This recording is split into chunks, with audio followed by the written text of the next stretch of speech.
Shalom. Selamat datang dalam program Yesus Sahabatku. Tuhan Yesus selalu menjadi sahabat terbaik bagi kita semua. Amin. Amin. Bu mau bertanya nih Bu, bagaimana sih Bu sikap kita sebagai orang Kristen atau gereja jika melihat LGBT Bu? Ya. Nah di sini makin marak memang ya, Febe, Iya. di dunia ini, dan kelihatannya mereka kalau menjadi seperti itu mereka malah bangga. Dan sekarang menampilkan hal yang begitu juga secara vulgar, baik disengaja atau tidak disengaja, itu juga makin berani. Ya. Nah kita sebagai gereja Tuhan harus punya sikap. Yang pertama, gereja itu harus menjadi penyelesai masalah, sehingga gereja itu adalah jawaban bagi masalah orang-orang.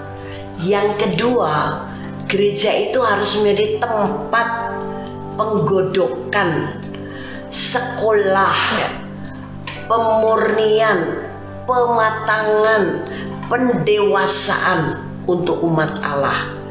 Dan yang ketiga, itu sebabnya gereja harus tahu solusi untuk permasalahan-permasalahan orang-orang.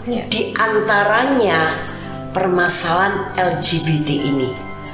Jadi gereja tidak boleh menutup pintu atau memberi sikap yang antipati apalagi, atau menolak atau tidak menerima orang-orang seperti ini. Justru inilah ladang yang harus kita kerjakan, karena menjelang akhir zaman ladang-ladang seperti ini udah menguning.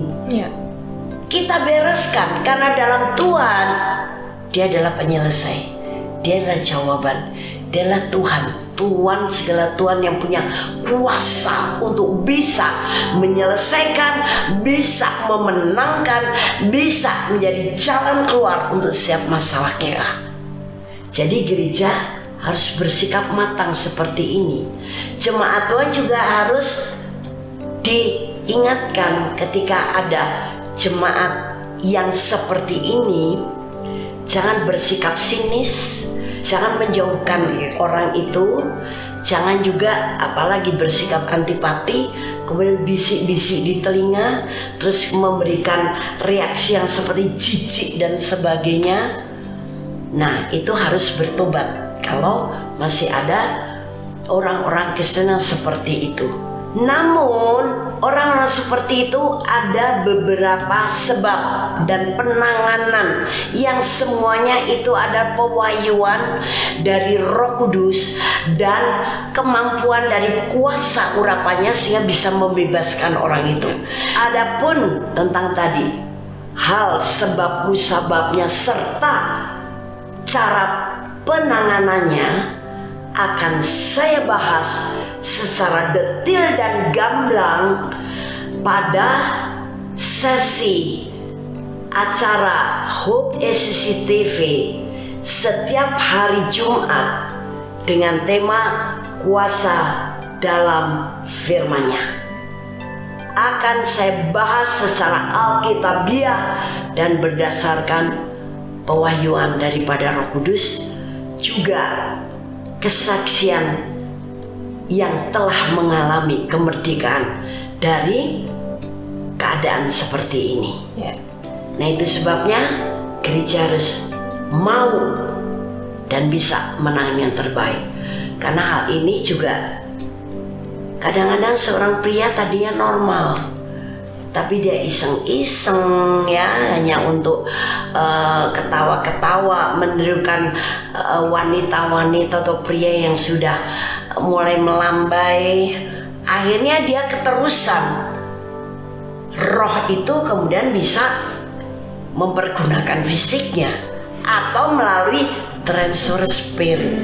Tapi di sini bukan berarti kita kemudian tidak mau kenal ya dengan orang-orang seperti ini, tapi orang seperti ini mari kita jadikan ladang Tuhan untuk dikembalikan oleh Tuhan dengan kuasa Roh Kudus-Nya melalui kita menjadi manusia seutuhnya dan seturut serta serupa gambaran Allah. Amin. Yuk mari kita doakan. Jangan lupa nanti ikuti pelajaran tentang ini di Kuasa Dalam Firman-Nya. Yuk. Haleluya. Angkat tangan saudara. Sekarang urapan biar bekerja. Amin. Kepada saudara-saudariku yang sudah cenderung atau memang sudah terlibat dalam hal seperti ini. Urapan menyadarkan mereka. Terima. Amin. Roh pertobatan. Amin. Urapan menyadarkan dan menobatkan mereka sehingga mereka mau seutuhnya dan rendah hati dipulihkan, dibebaskan, dimerdekakan oleh Tuhan Yesus yang sangat mengasihi. Amin. Dalam nama Yesus, sehingga menjadi pria seutuhnya dan wanita seutuhnya, seturut dan serupa lagi dengan gambar Allah. Amin. Haleluya. Amin. Oke, puji Tuhan. Silahkan kirim masalah Anda melalui WhatsApp ataupun kesaksian Anda yang sudah mendapatkan jawaban dari program Yesus Sahabatku ini ke nomor WhatsApp 089563235899. ya, karena akan selalu kami doakan sampai Anda mengalami kemenangan. Jangan takut, jangan khawatir, nama, identitas, HP tidak akan kami buka. Semuanya menjadi rahasia. Yang paling penting Anda mengalami pemulihan kemerdekaan dari Tuhan. Puji Tuhan, Tuhan Yesus memberkati.